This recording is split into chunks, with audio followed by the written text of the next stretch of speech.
And welcome everybody to the Between Two Wheels podcast. This is Tyler Janke coming to you today, episode 169. April Fool's is over, but we've got one of the biggest fools on with us today, John Novikoff. He's not going to be a special guest. He's just going to join me. We're going to talk cycling. We're going to talk everything else. We had April Fool's. We had the Tour de Flanders on lockdown. Everyone's global lockdown. John, welcome, and how are you doing? I'm great. You know, on lockdown, is that going to be like the new trend? Do we get to just start shredding the internet with videos on lockdown? That's kind of like the leading quote. Because there's a lot I could put out there video. Well, actually, I better keep my mouth shut on that. Well, I appreciate you coming in here. And as you said, hey, let's record something and let's ruin the internet. So I think that's ruin the internet or ruin our reputations. Which one? Let's do it. We're overachievers. So we can do both at the same time pretty easily. I agree. Okay. Well, so look, new normal. I don't know what is the new normal, but why don't you talk to me kind of what your life is? Because I'm sure it's like everyone else's. And so we'll just, you know, every time we talk to someone, just kind of find out how it's going. So give me the breakdown of what you're doing, and are you able to work still? And you tired of your family yet? Yeah, no.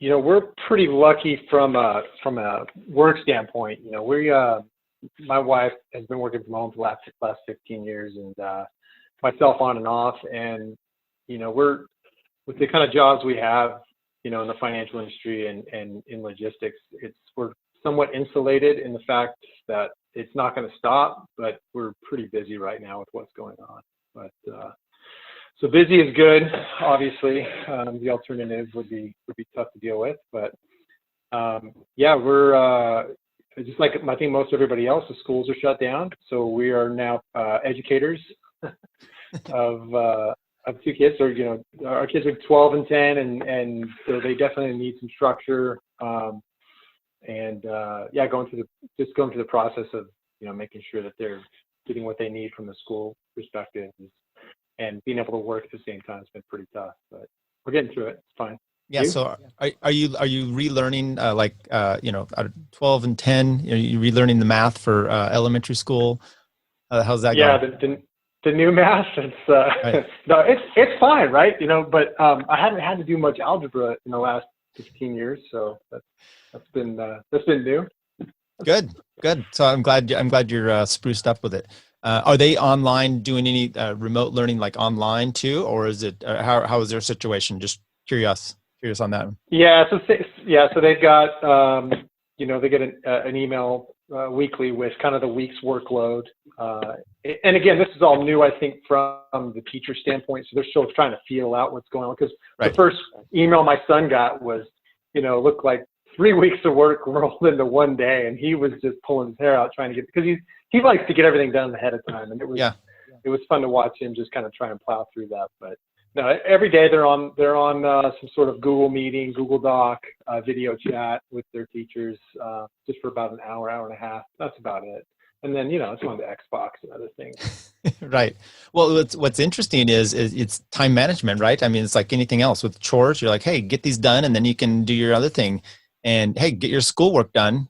Get done with that, and then that's you have time to do else, and see how quickly they either don't pay attention and they get it done too quickly, or they focus down on it. So I think there's some learning that can be useful for the kids at this point. Yeah, I resulted to a whiteboard up in each of their rooms that has kind of a list of what they have to get through. Good, yeah. Whatever. I am not. We have one, their youngest in 8th grade, and his school just has. They did a what did they call it? Testing of a week. It wasn't even a full week of online learning. The other kids are mostly going. So they did a week, 4 days, and it was practice, as they called it. Yeah. So it didn't really even matter. And he's the one that needs a little bit more structure. But for me, yeah, we're just like, hey, you get it done. You know, you're in high school, you're in college, figure it out. You know, this is the real world. So, and actually they've mostly liked the non-structure of it. So one child was complaining that the teacher was like, class is at 10. And so I'm going to have you all have to join in at 10. And they're like, come on, just give us the stuff and let's do it. So anyway, right. You getting the kids out and riding and doing some exercising too? You know, we have, as long as the weather's cooperating. I mean, part of being locked down at the house and not being able to go anywhere, you know, let alone, go to Tahoe or the city, wherever you want. We normally go as a family, or anybody does. Now that the parks are kind of shut down, you can't really drive to any. I guess you can still drive to trailheads, but we've been getting out, riding the bike as much as possible. Which, from a work standpoint, my travel schedule has been pretty well shuttered. So right. I've been getting more volume in the last couple of weeks than I think I've ever had. So it's kind of fun to get out, but the weather just hasn't been cooperating. You pouring buckets today. Right. Yeah. This last 2 days, Saturday, Sunday, it's been pretty nasty. So I saw that ahead of time, and I ramped up into the weekend and then just took a few days off. But you and I discussed this where, you're working from home and I'm going to go ride, lunch or something like that. I'm much more efficient because I could work right up to get dressed, kind of still doing some work, and then head out, do an hour, come back and back into the workload. You don't have to, get changed at work and all that extra stuff that, drive maybe to someplace. So it's been useful for getting fit. And I asked you the question, what are we getting fit for? I don't know what are we doing? I know, right? Well, maybe we'll have another short cycling season. I don't know. Hey, we're all hopeful that something's going to come together in the fall, maybe late summer, hopefully, but in the fall. And then I guess there's cyclocross season, right? That starts fall, but maybe we'll have another season like we did this year where it'll be super short, something else to come up. We can just win the first 2 races and move on, right? And in hindsight, we should have pushed harder right up to the end so that we would just go into this whole thing with the bar bat, and then be able to just sit back. Little did we know it would have been perfect season for us. Little did we know. Yeah. Let me ask you a few questions. So we'll talk some specific cycling things here. I don't know if you've kind of taken a look at any of the news. Have you been following any news, or is it just kind of like global news and kind of put cycling to the side? From my perspective, my wife and I kind of approach it a couple different ways, but for cycling, I am so inundated with, in my feed, in every news outlet you look at, you're just getting blown up about what's going on out there, right? So obviously I'm looking at, things that I need to know about locally and stay up to date with that. But man, I've kind of put my, not head in the sand, so to speak, but I'm keeping my head down and not reading into every single news report that comes out, because it can get overwhelming, I think, for a lot of people. Yeah. But not even just on the global issue, those things come up and you see kind of some news things, but even are you trying to distract yourself with any cycling news, or are you kind of just leaving that alone as well? Yeah. So my new distraction is Zwift. I tried it a couple years ago and just, wasn't really into it. I'd rather stare at, some dude riding the Dolomites and listen to music and crank out some power. But, obviously riding on the internet is just taking everything by storm. Look at, the races that have happened in the last couple of weeks, right? Tour of Flanders just wrapped up today, right? Right. Yeah. The lockdown version. So we can talk about that a little bit. So you got back into Zwift. I know you just got a new spin bike, and I think is that it behind you? What I can see.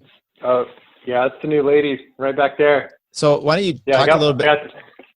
Tell me about it. What kind of bike that is? Name it out and give some details of why you got this over than just an adaptive trainer. That what do they call those? Smart trainer. Smart trainers. Yeah. So the trainers. Okay. Yeah. I'll give you kind of my thought process behind it. So I've been running an old spin bike for the last 15 years. It's been great. I put a Stages power meter on it just so I can have something to look at while I'm grinding away. But it had been refinished a few times and I needed a new one. So went out just kind of looking at what was hitting the market. And the 3 top bikes were the Tax Neo, which is behind me, which is what I chose, the Kicker, and then the Wattbike Atom. Another guy on YouTube, DC Rainmaker, great reviewer, he posted some pretty in-depth articles about it. And every bike's going to be different for every person, and this one just seemed to fit my style and kind of what my uses would be a little bit better than the other 2, so I chose it. And can you, before you go, what are those? Yeah. You say they fit your style and your use. What was that specifically? Yeah, so So I don't want to put any of my bikes on a trainer, like take the rear wheel off, put it on, and then, you know, because one, I sweat a ton. Two, I'm a heavier guy, so if I'm, you know, cranking away on a carbon mainstay on that's hooked up to a trainer, I mean, it's not very good for my bike. So I needed a full system. The kicker bike, again, I'm heavier, so I like to push a bigger gear, I guess. The kicker bike was one kind of a tripod situation, and it had one support. So it seemed kind of, I watched one of the reviews on it, and it kind of just rocked back and forth a little bit too much for me. I like something a little bit more solid to stand on. And then the Atom just didn't have any ability to upload to. I'm sure they're going to fix that at some point, but no, none of the other head units would upload to that bike. So it didn't fit the bill either. But I was in Minneapolis last year, and I was able to actually sit on the Tax Neo bike, and I just liked the ergonomics of it. Just everything felt really good on it. The buttons were nice. It looked pretty cool. But yeah, that's pretty much why I chose. The fans are a little wonky, but they do their job, and they look a little weird. But yeah, no, I've used, so literally I rode it my first time yesterday, and I love it. I spent, you know, way more time hurting myself on that than I would just normally with my other spin bike. And the Zwift application has been kind of fun to play with. Again, total newbie at it, but I really enjoy, because you can kind of see the rollers coming, the top of the hill. You can have some guy ride up on you, and then all of a sudden you're, you know, throwing out watts that you probably shouldn't, just because, you know, in the first 5 minutes of an hour and a half ride, and I don't know, it's fun. I'm just, you know, reading a ton of this is my distraction from everything that's going on. Yeah. And helps me keep, you know, sane from, you know, trying to not tell my kids to stop doing stuff every 10 minutes. Right. But, so that connects up to Strava quite nicely then, pretty easily. It does. Yeah. Yeah. Right. That's been one of my, well, look, like you, I putting my bike on a trainer. I could be pretty rough. And so I've kind of had some of those same fears, maybe not the same as you, to the same extent. And then I just hate riding inside, and so I have not been doing it. I've been riding outside. I will say, in my defense a little bit, in case there's some people out there that want to mock me for, or shame me for doing so during this time. I'm actually quite careful on, I've thought about this over the years as well. You know, you're getting older, you have kids. I've had some wrecks just out training. I think I talked to you about it. 2015, I was doing this ride out where we do Salmon Falls, and I got hit by a car, and it was pretty traumatic. And so, you know, I don't want those things to happen right now as well. So I'm actually a little bit more cautious, just due to the fact that I don't want to be in the hospital at this time. But then the roads are wide open as well. So there's kind of a two-pronged thing. And so I've been getting out. I have not been riding indoors. And I know, you know, here we're not it's like in Europe, where they're basically not allowing you to do so. So it makes more sense for some of these, you know, pros and stuff. So that's, yeah. I'm not joining the Strava game yet. I have Strava. Yeah, no, not Strava. Zwift. Yeah. I'm joining the Strava. Yeah. I mean, we've talked about this before. For me, it's really just the way my life has played out as far as time, you know, my ability to be able to train on the bike. It's just, you know, I either do it late at night or super early in the morning.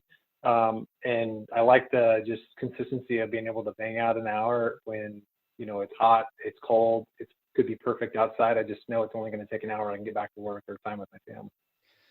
Yeah, that makes sense. You know, when I was training for nationals, 2015, I was riding a lot. I was doing doubles. So I would get up early in the morning, which I hated. I'd get up early in the morning. And even if it's just, I could really tell, like, let's say it's just like 45 minutes in the morning, then you go ride in the afternoon. Just that little, because it's so focused, you know, it makes a difference. So I get what you're saying. Makes sense. Yeah.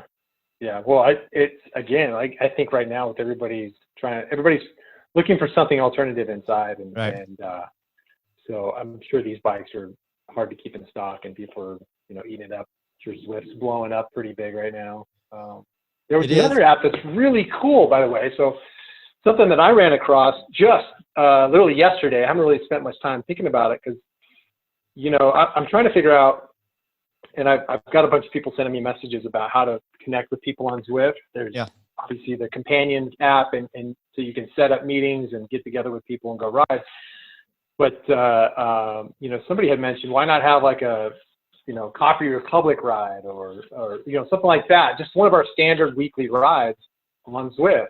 And so there's this other app called Be Cool, and you can actually upload the video so you could videotape one of your favorite rides and then upload it to their system or their software, and it'll produce the wattage, the elevation, all the downhills, everything, and provide you the video of the route, which I thought was pretty cool. Isn't that what they did the Tour of Flanders on today, I think? It is. It's exactly what they did on, yeah. Okay, so we could talk about that real quick. So they do Tour of Flanders, obviously it's not going on. They chose like 13 different pros to do it, and I think it was just a little over like 32K. And so I watched it. It was a little glitchy at times, but but I think they're going to, what's cool, Be Cool is one. I talked to that guy earlier this year, RCV something or other. Horrible, I don't remember. There's another arcade, or that's what it was, something arcade. And then there's another one I saw this week as well, and I don't remember the name for it. It's another online system that, and they're advertising a free few months during the pandemic to be able to use. So the more systems, the more options for us. We'll have to check into that. Be Cool. I just don't have a lot of the application to connect that. I don't have a smart trainer. So, and I hear that in Europe right now, they're like almost out. They're like there's been a rush on them, so they're kind of out of those. That and toilet paper, right? That and toilet paper. But garden hose, you're still good. It's summer's coming. Who needs TP, right? Right, exactly. Of all the things, man. Yeah. So did you watch that Flanders race? So do you want to tell everyone who won? Right. So Van Avermaet won. There was quite a little sprint finish for second place. Who was that? That was Oliver Nason and Nason. Yeah. And then Nicholas Roach. Yeah. So that seemed pretty cool. And when you look at the guys that are actually on the bikes and their trainers, they got the whole board in the back with all their sponsors and like you. That right. Oh yeah, look at that old jersey. My head in the right spot there. No, I thought that was pretty cool. So you got to actually see them live doing their thing. Kids walking around doing whatever. But it was interesting. I read another article from what was it? The Yorkshire Grand Prix happened as well. Okay. Was that not too long ago? We've got the local talented people. You have all the names. Nielsen Powell comes to mind, but his sister Shayna was involved in that Zwift race. And it's always funny to, when you read an article, you're trying to understand kind of, there's a news aspect to it, but there's always some sort of marketing in there, right? So there was this app, some communications app, and, they're touting about how Team 2020 was going to have an edge because they had this new app that allowed them to speak to each other while they raced. Okay. I just thought it was kind of silly. Right. Yeah. I mean, not like we wouldn't be using a phone or something like that. Yeah. Yeah, that's I didn't know too much about that. That's always interesting. But you're gonna have probably more of these. Like I imagine Zwift will try to do something. This Be Cool one was out there and they did theirs. Well, then we're gonna try to do another one, and maybe we can do a Coffee Republic. That would be that's something that would motivate me to try to get everything together to get online with this. So just so you're saying. Yeah. Yeah. So by the time we get all that put together, we'll be out riding outside. I hope so. Well, yeah. By the time I get Boomer gets out there on there, I know what your industry is. Are they projecting at all anything like when you're going to be back and up and running? I mean, I don't know if you have any insight of anybody else. No, not really. I mean, I think one, with the schools being out, and two, I don't think any industry specifically or sector is going to be rushing to bring their staff and people back out into the environment. I think, you don't want to be that first foray back in and somebody gets sick and something bad happens. So I think it's going to be a waiting game of, watch and see what other people do and maybe get some clear direction. Our company, thank goodness, has been they're just very good about communication and protecting their employees. So that's good. No, it's tough, right? We're just going to kind of wait and see what happens nationally. I'm interested to see, and I talked a few weeks ago with my friend Jonathan Scriven, who about all kinds of stuff. But one thing he made was he's like, I could see us coming out of this where companies learn to streamline so much with this that they're not going to necessarily have to hire back full staff that they did because they've gone into that mode, which can be good and bad, right? I mean, bad for if you lose the job, but I could see it. My hope, as I'm a family law attorney and I'm out in court all the time, there's things that bother me like crazy. And I'll give an example. You do federal court, you can file everything online. You don't have to drop it off at the courthouse. You just upload it and file it. If you're doing unlawful detainers here in Sacramento, trying to kick someone out as a renter, you can file that online as well. Everything else, you have to literally go down to the court or have a runner to go take it, or some of it you can mail it in, and it's a pain. And they are having now to streamline this, partly because, so that's a good thing that I see coming out of this, is there's going to be some other, hopefully it's where they're having to figure out how to do this and then they implement that going forward. You never know. But so for me, I'm hoping that, we're going to get some good stuff out of this if and when I get back to work. But no, it's tough across. I mean, you got a lot of companies that have, technically, made the investment, and so they're really not skipping a beat right now. Yeah. And then others that are struggling. So it's it's going to be tough. I mean, look at 08, 09 when a lot of companies downsized as well. They started to do more with less, and I think that reality is going to, I think make things a little bit more efficient on the outside of, the downside of the end of this once this kind of resolves. But it's tough. Nobody's really insulated from it fully. Let me ask you a hard-hitting question. How do you feel about April Fools, and how do you feel about chamois cream do I right? And please don't show us. But how do you? So here's a thing that I bother, and Chris and Curt are probably, if they're even listening to this, are going to roll their eyes. I have this problem every year, and it stretches way back to like 2011, where Velo News, April Fools comes about. They put out an article, an April Fool's article. Okay. And right. And they bragged, and I had a blog and I wrote about it. And I pointed out at the time, they loved this because there was one time where they fooled the Boston Globe or the Boston Herald, used one of their stories and referenced them in it, and they got punked. Right. And I'm like, well, here's the problem though. You have Velo News, who is trying to be a serious cycling news organization, right? We're in America. We're not in Europe. So this is not a big time sport here. You actually get a big newspaper that decides to reference this, Boulder company as a news article, and they get punked over it. Do you think they're ever going to go back to Velo News for hard-hitting news, 364 days of the year? No. And do you ever see the New York Times doing this? You never, if you're a serious news article, serious news source, you have, comic strips, whatever, but you don't do that. So this year I was like, I was very curious. What's going to happen? Pandemic, we're going to have a truce. Velo News, they didn't do it. But you know who did do it? Cycling Tips. And you know why Cycling Tips did it? Because there's all those same D-bags that used to run Velo News are now over at Cycling Tips.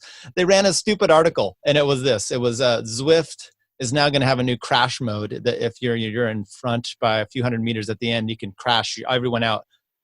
It's just they never fail to impress me. So what's your opinion? That's a pretty targeted audience right there. Just, right. People wanting to crash other people out, I guess. Right. So push back on me. So do you have a problem with April Fool? Do you have a problem with a reputable, those in quotes, air quotes? Look, that's like, I don't know. That's a tough one, right? Because, hey, those guys got Velo News some airtime everywhere about the April Fool's joke and the fact that, another publication did get kind of roped into that and bagged on a bit, but, from a marketing perspective, win, right? I guess. I guess.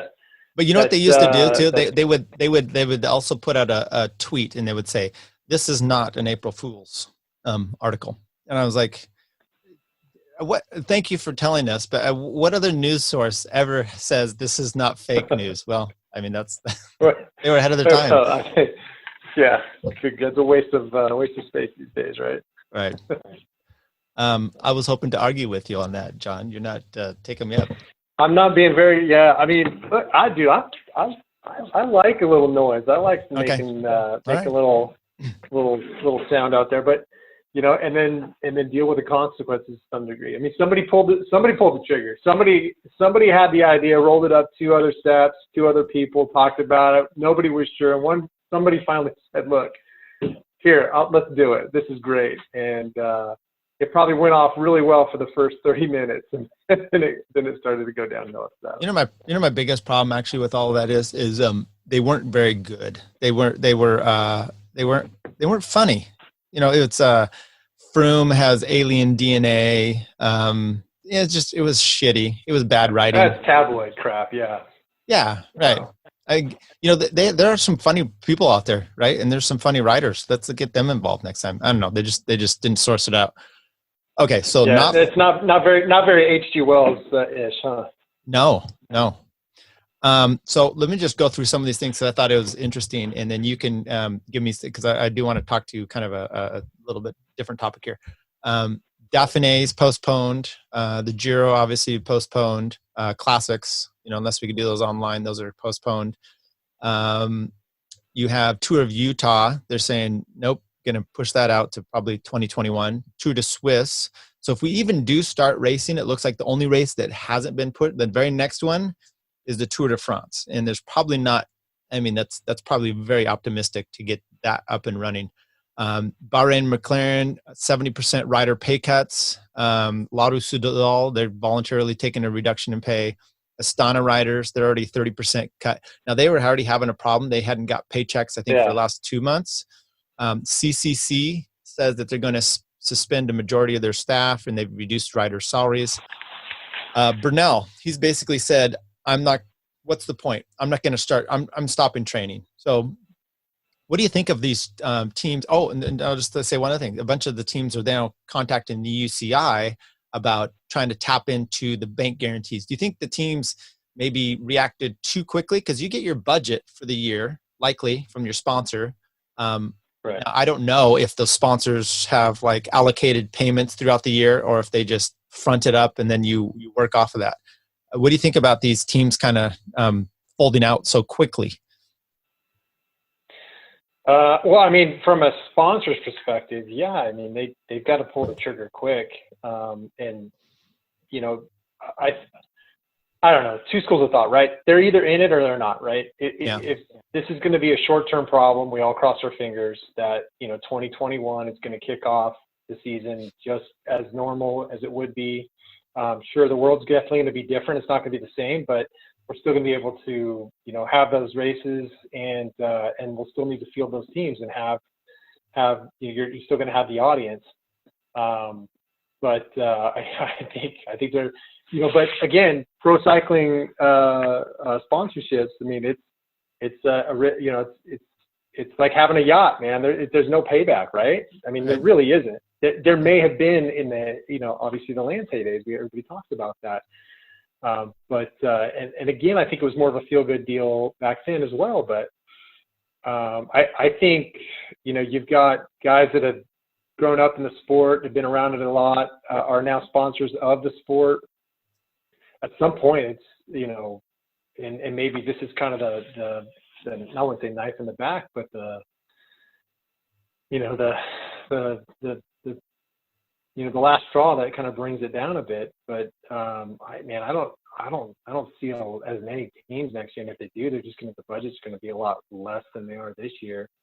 And you've got guys that have crossed over into gravel experience, right? Right. There's another. We're always talking about how do we bring more cyclists to the sport, more racers. That conversation's been going on for the last 5 years, and now you've got this shuttering and basically the UCI being gutted of all their events for the year, and Yeah, it's tough. I mean, there's really no answer. But I kind of feel good for the guys that did take that advantage of going out and like Stetna and those guys that are, trying to not reinvent themselves, but going and having, I guess we could call it more fun, but trying to expand on that gravel experience. I don't know. It's tough. What are you gonna do? So from a spectator's point, it's gonna suck. I love watching these races. I love throwing them up on a TV and training to them. But I don't know. You have an answer for this? I think, well, I don't know about an answer, just more conversation, but it really is. And I've talked about this kind of on this show previously, is kind of the economics of cycling. Okay. And we're not going to say, I don't know if you've read Jonathan Bauder's book, which I have. And he talks there where, teams are not, it's not like, let's compare it with, professional basketball, right? Where you have all these owners, and then they have these facilities, and then they have a TV deal that they revenue sharing without the league. This is not the case with cycling. There's owners, and matter of fact, what I was bringing up Botters was, and I'll have to double check on this, but my understanding was Slipstream owned the team, but when they went to EF, they decided to divest themselves, and EF was basically taken over. So there's an ownership that's a sponsor connection, which is a much different thing than, or maybe, I don't know, maybe, or it's closer, but the economics of cycling is just, sponsors come and go. You don't have this city. You don't have this, a specific owner that comes, that stays there, and they can collect off of, entry fees and blah, blah, blah. So you've got such a weird situation of cycling. And now you have, this whole kind of decimation here.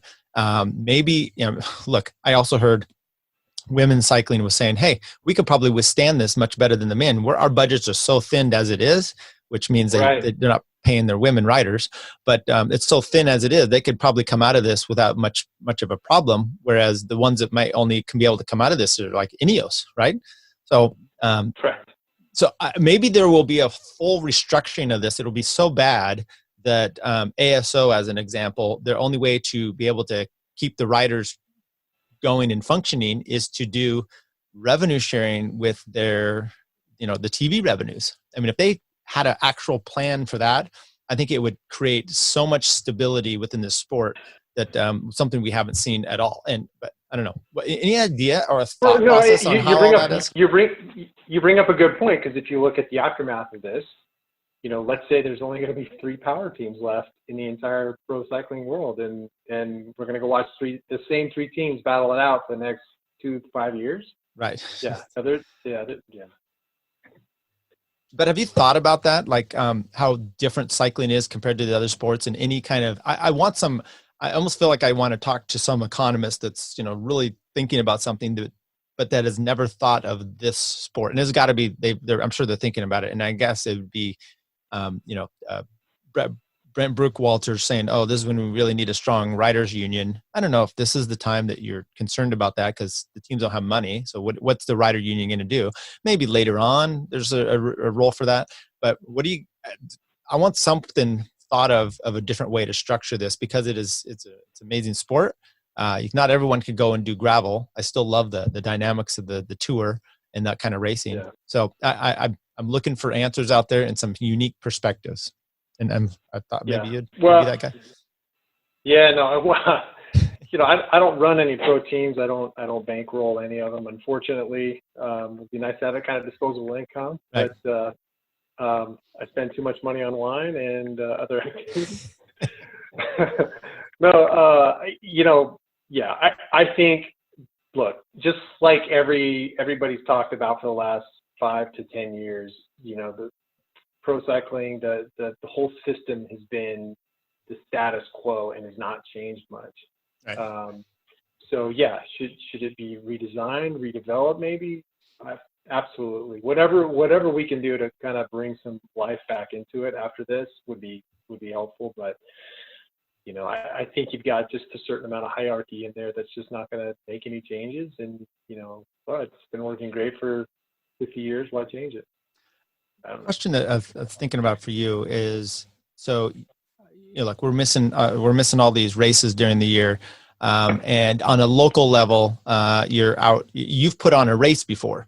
So let me ask you, so what are the promoters going through right now? Is this kind of a relief for some of them that they don't have to, maybe we're canceling it so you don't have to worry about that? Or have they invested to the races where this can actually potentially, we come back, everything's swinging normal. Are we going to be losing a bunch of races next year? What do you think of as someone who's promoted a race?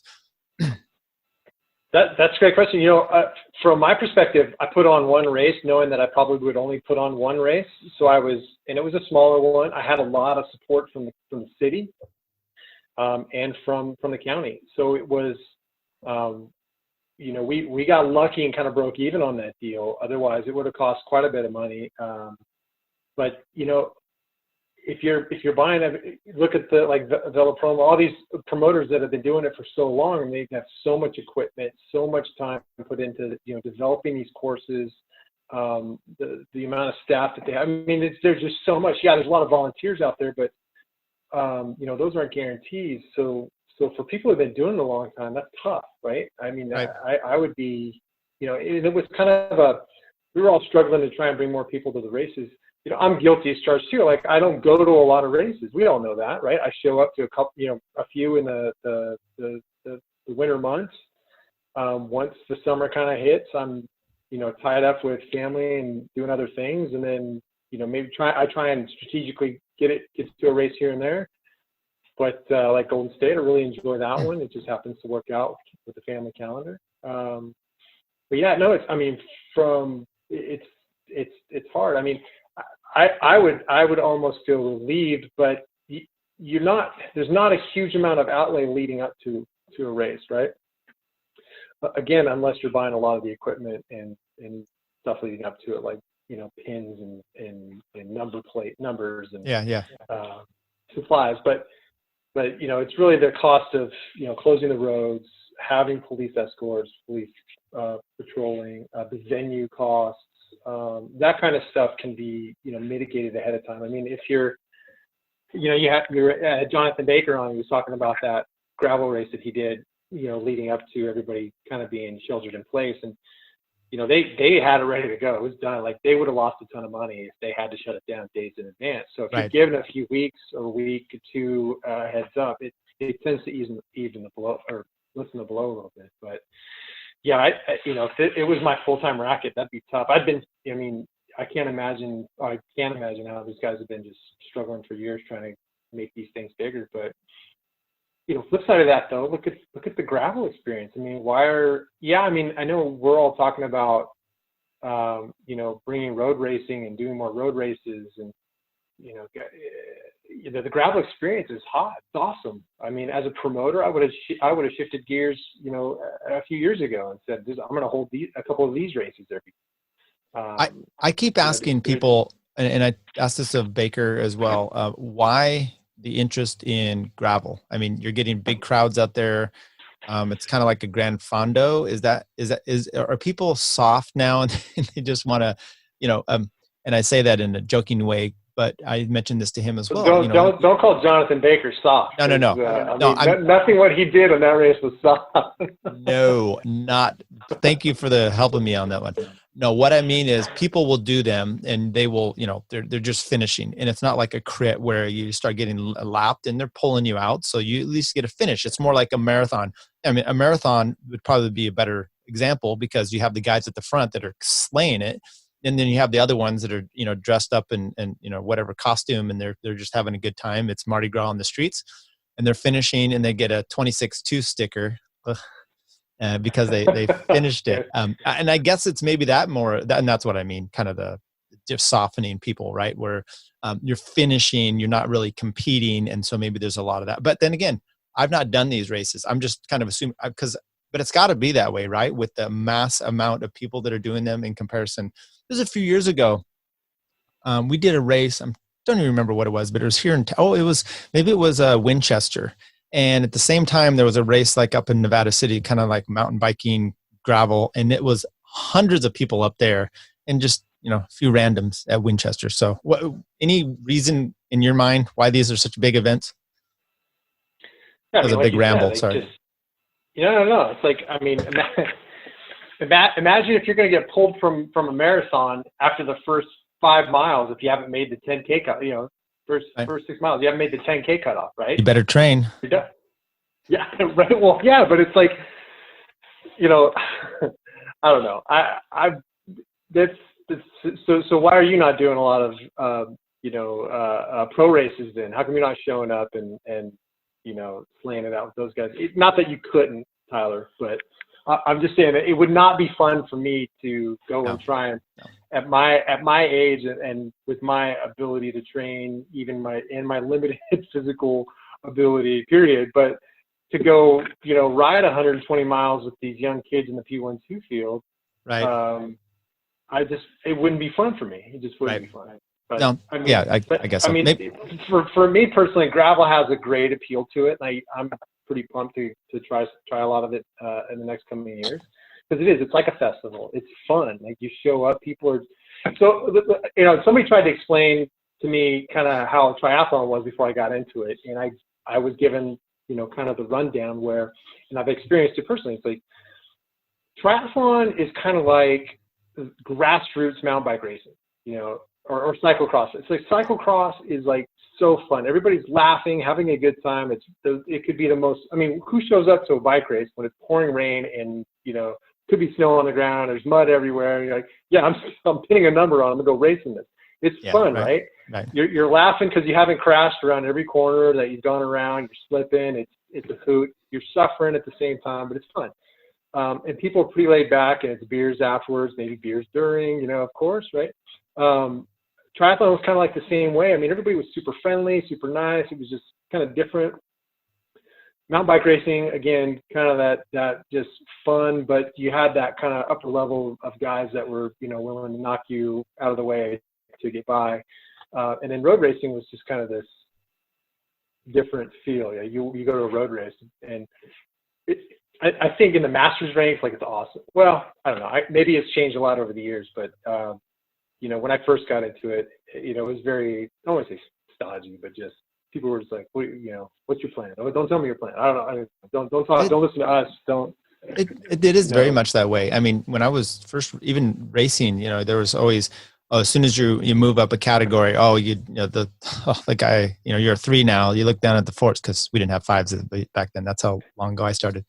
Look at that 4, and then you move up to a 2. Oh, look at that 3, and it just keeps going. And when I kind of came back to this, my goal was to kind of not be that guy, and to kind of try to embrace everybody. And actually, I felt that it had actually changed itself a little bit along the lines, but there's still that, right? I mean, as soon as you upgrade, you think the other guy is nothing. I thought you would have got into what would have drawn you into triathlon was the sleeveless jerseys. No, that's no. Okay. Yeah, that was the first skin suit I wore, though. I kind of like that way. Sleeveless skin suit. Yeah. A little awkward, but yeah. No, the hats off to, I think, the NorCal Masters team, crew, just everybody out there. Like, it is such a fun environment to go race. Again, even if you're a knucklehead, 3, 4, whatever, I have. It's funny, people think I have all this racing experience, but again, I literally only race maybe 8 or 9 races a year, where guys were doing 30 and 40. So, it's just fun to be included in the group, and the camaraderie between people. It's pretty awesome. I enjoy it, but yeah, it's been take a little serious. When did you get going into cycling? Because I first found out about you when I came back, like 2012, and you were on the lead out team, and obviously you and I are teammates now. And if you want to talk about the great lead outs that you get from your teammates, you go ahead. No, but so how long have you been in cycling, and what got you into the sport? Was it through the triathlon angle? Yeah, no, actually, so I started riding a bike in was it 98 in Reno. I was living in Reno, going to school there, and bought a mountain bike from a shop. Had a roommate, and he's like, "Yeah, I ride mountain bikes. Let's go do this." And so I knew a bunch of guys in the ski industry that rode bikes, and I kept complaining about getting dropped going up hills, and they said, "Oh, you got to get a road bike. You ride that during the week." And so I ended up getting one of those and kind of fell in love with it, just because you could ride from you didn't have to drive anywhere with your bike. You just roll out your garage and be gone for 3-4 hours and come back. It was fun. I enjoyed it. Always had kind of a powerful kicks, so flats always were fun. But yeah, so that's kind of got me into it. Then moved over the hill, hooked up with the Tufts brothers, just racing a bit with Bike Planet back in the day, and then started our lead out team. And then you had to get rid of your football body, right? I mean, cycling a little bit different. That's a little different. So when I checked into camp to play ball years ago, was it 96, 95, something like that? Yeah, I was a little over 240 pounds, and that doesn't go well. that doesn't work well on a bike. No, at all. Right.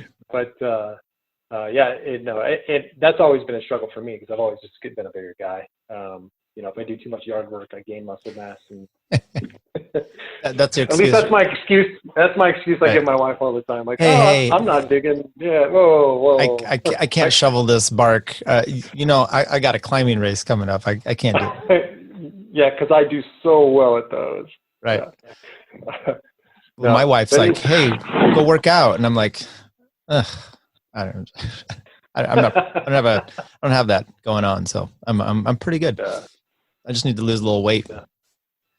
All right. So anything, look, we're going to be quarantined for a while. What are your kind of your riding plans? Because I know you and we went out and we distanced each other. We parked across from the parking lots, and we went out to Mosquito Ridge and did a good climbing section out there. And I know you went and tried to take some of your KOM. Is that kind of going to be your deal? Is just like, I personally am just kind of, like I said, I'm riding, I'm doing some specific things, and then I'm just going to try to go and take some KOMs back that I've lost. Maybe that's, what's the goal right now? Just mentally? I mean, actually, it's probably the best thing. Yeah, mentally, it's kind of cool not to have any pressure, or, not that there's all this pressure, right? I mean, right. But you always kind of, you kind of load yourself up in the respect of any event coming up, right? Right. But, just the love of riding a bike has been fun. Just going out with no agenda. I don't care what I do. There's certain days where I've started to go back out to some climbs, short little punchy stuff, and try and get back to maybe my PRs, or what I was doing when I was really, really riding well. It's kind of, what are we training for? Like you were saying, like, who knows, right? I just love riding my bike. You talk about, racing and the amazing lead outs I get. It's fantastic. I love being shepherded to the front and kind of where I need to be and being told what to do to some degree. And, once kind of the curtain gets pulled, it's like a bull, like I see red, and that's, you just go. But, I don't know. There's just, I don't have any events, nothing lined up, right? Other than 2021, maybe. Yeah. I don't know. We did. We rode Mosquito Ridge, and just, it was glorious, right? It was rainy, it was cold, it hailed a little. I mean, it was an amazing day just to be on the bike. Cause I don't know, maybe their pressure's off to some degree, but it felt good to pedal. Right. And just personally, as I was even 12, 15 pounds overweight, I put my best power number, I think, for 20 for an hour. I did a 40-minute climb. Some of the best numbers I've ever done. It was ridiculous. I don't know but that's my point on that is I don't anticipate really any racing this year. But at my age, who really cares? And it's mentally, I need to get out there, and that's a fun thing to do, is to go out there. That's a great thing about power meters and Strava and whatnot, is you can still set these individual goals. So that was good for me. And I want to ask you a real quick question. So you're into sprinting. You're a good sprinter. Is it ever a problem being a sprinter, knowing that at the last few minutes of the race, last few laps, it's all on you? Do you ever have a problem with that? Not really. I mean, it's, I mean, because you win. So it's not like, I got 10th. I mean, you win. So we expect you to do something. So I would just to put it in perspective, it's a problem for me because I've got to lead you out, but you do such a good job that I do what I have to do because I know you're going to expect it and, you're going to be there. So it's kind of, I mean, just every once in a while, I'd like to be that guy that just gets to sit up. No.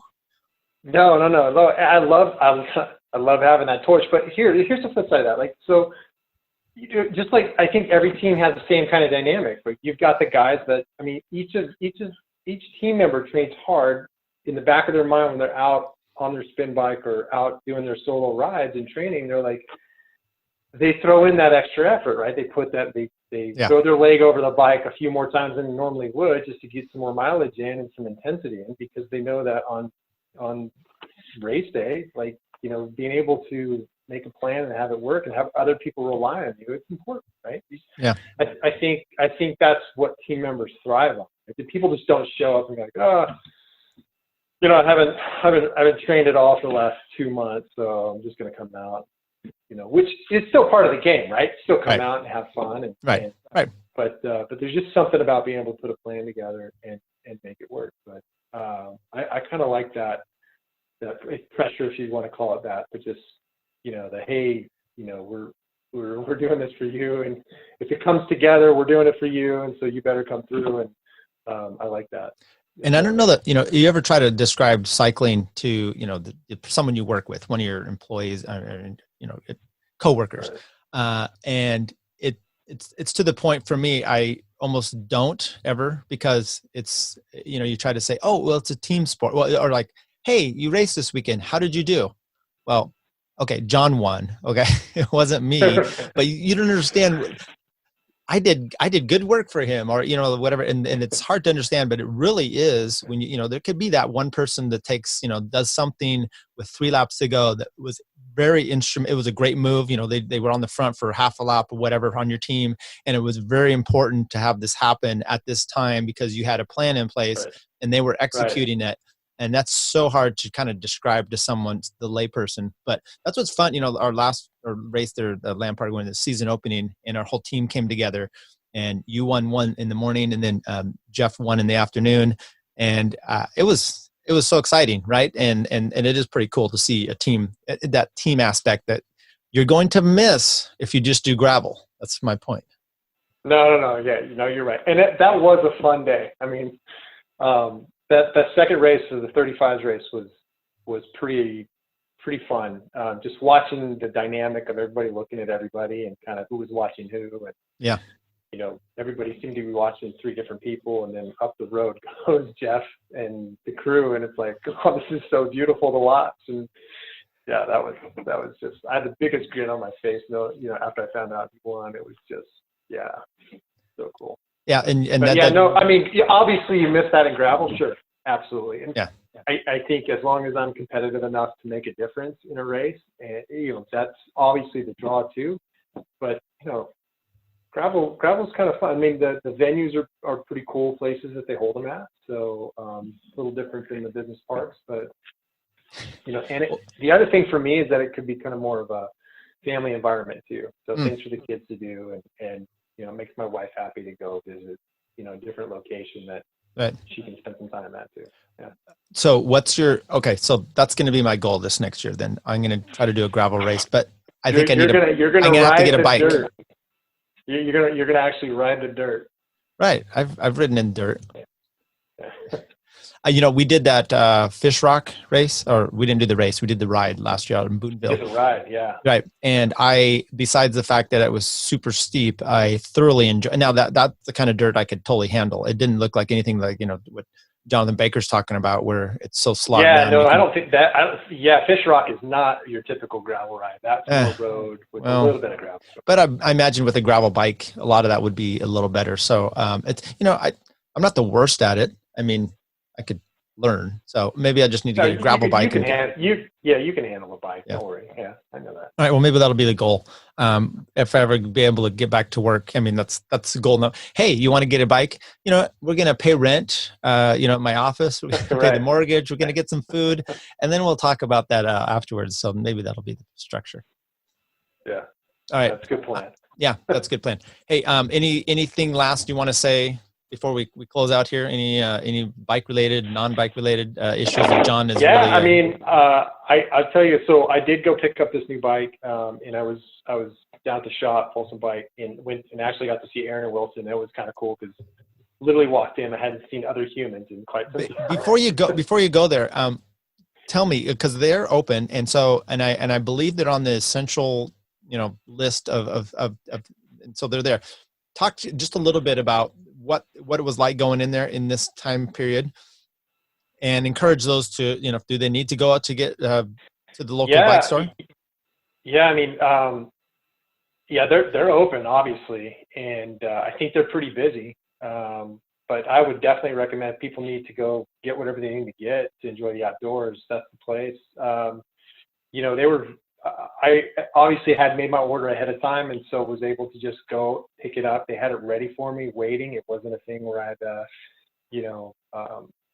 take it from like 5 different handholds or something like that. No, it was pretty seamless, and they pretty much have a lot of stuff in stock. So it was easy experience. It almost felt like that. They hadn't nothing was really different going on other than they were just keeping a distance and. We're aware of that, but yeah. Probably really clean shop as well, and just making sure everything's all good to go. Yeah. Is that what you want to finish out with the bike then? Yeah, I guess so. Unless you're you got a little bit more bourbon going here. What are you drinking? What is that? Well, tell you what we'll do. You and I will close out this for everybody. You and I will stay on the line, and we'll have a little friendly conversation, and maybe they do that as well. So, John, thank you for coming on here, talking cycling with us. Totally appreciate it. We'll have you back because you and I just need to talk cycling. So thank you. Thanks to everybody. Two Wheels Podcast, episode 169. Check us out, YouTube, anywhere else, Facebook. Join in the conversation. I hope everyone is having a fun time riding. Thanks, John. Thank you.